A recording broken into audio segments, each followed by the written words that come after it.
यानी बहुत सारी चीजें आगे जाकर पता चलेंगी। हिना अफरीदी के बारे में क्या कहेंगे? आपने तो बहुत बड़ी बड़ी हीरोइंस के साथ काम किया है, हिना के साथ काम करने का जो एक्सपीरियंस है वो हमें शेयर कीजिए। मैं हमेशा उस इंसान की बहुत कदर करता हूँ, जैसे अमरीन मैं आपकी भी इसलिए कदर करता हूँ कि जो अपने टैलेंट के साथ सच्चे होते हैं, जो वो करना चाहते हैं उसमें अपनी जिंदगी को झोंक देते हैं। सही। इस बच्ची ने जो ये काम करते हुए फिजिकल टॉर्चर सहा है, ये जिस तरह दीवारें फैलांगी है खुद से, मुझे कई हिना अफरीदी ने हिना अफरीदी ने, क्योंकि कुछ शॉट्स की रिक्वायरमेंट थी लेकिन उसकी फिजिक उसके लिए तैयार नहीं थी। जो हमने इसमें थोड़े से स्टंट हैं या जो लड़ाइयाँ हैं, जो मार कुटाई के सीन्स हैं उसके अंदर, एक सीन देखा होगा कि एक शख्स इनके घर आता है, उनकी बहन को थोड़ा सा हिरास करता है, जब उसने वो मारा तो उसका ना खून रुक गया हाथ का, और वो अभी तक उसका निशान है बाजू के ऊपर, लेकिन हिना का। और अच्छा, मैं ये चाहता था कि ये रियल लगे, इसका जो एक अंदर है गुस्सा कि यार ये कैसे हो सकता है, हमारी ये सोच, मुझे वो सोच से नफरत है।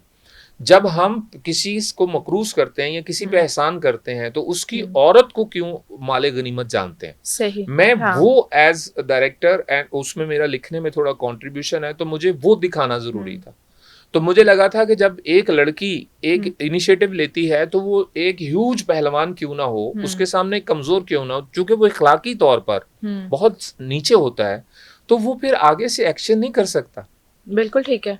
तो उसने उसे मारा, जब वो मारा तो उसका हाथ जो है उसमें से खून की जो सर्कुलेशन है वो खत्म हो गई। वो तकरीबन मैं घबरा गया, मैंने कहा मैं एक रीजन ना बन जाऊं इस डैमेज का। तो मुझे डर था, और मैं कोशिश करता हूँ कि जितना आर्टिस्ट को सिक्योर रख सकूं, और क्योंकि हमारे यहाँ इंश्योरेंस नहीं है और बहुत सारे इश्यूज नहीं है, तो उनको हम रखें।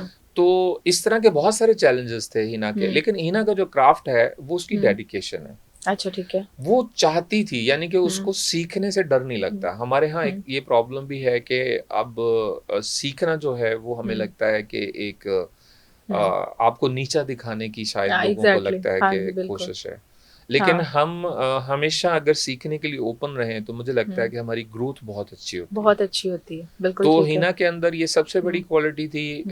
हिना वाहिद एक्टर है मेरे पिछले 22 साल करियर में, आफ्टर यमुना एंड सबा कमर, जिसने वर्कशॉप लेने में कोई हेजिटेशन नहीं की। बिल्कुल ठीक है। ठीक है। और जब मैंने उसे किसी भी चैलेंज में खड़ा किया कि आप ये करें, देखिए कितना बड़ा चैलेंज था कि एक तरफ हिना जैसी एक बिल्कुल नई लड़की है, हाँ जी, और दूसरी तरफ फैसल कुरैशी जैसा महान एक्टर, सीनियर आर्टिस्ट। जी बिल्कुल।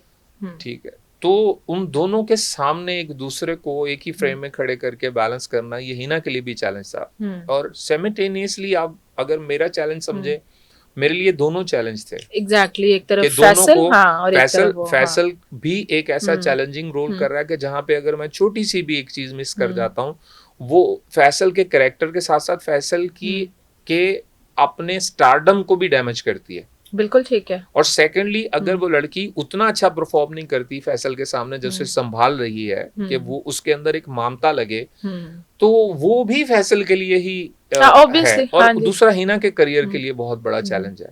बिल्कुल ठीक है। और जहाँ पे मुझे लगता है कि बाबर जावेद जो हिना का जब एज प्रोड्यूसर जब हम ये डिस्कशन में थे, तो वो बहुत बड़ा चैलेंज था, लेकिन रोल के लिए रानी एज रानी हमें कोई और, हमने एक आध और एक्ट्रेस से राब्ता जरूर किया, लेकिन हमें सबसे परफेक्ट जैसे फैसल उस रोल के लिए लगे, साइमल्टेनियसली हिना भी लगी।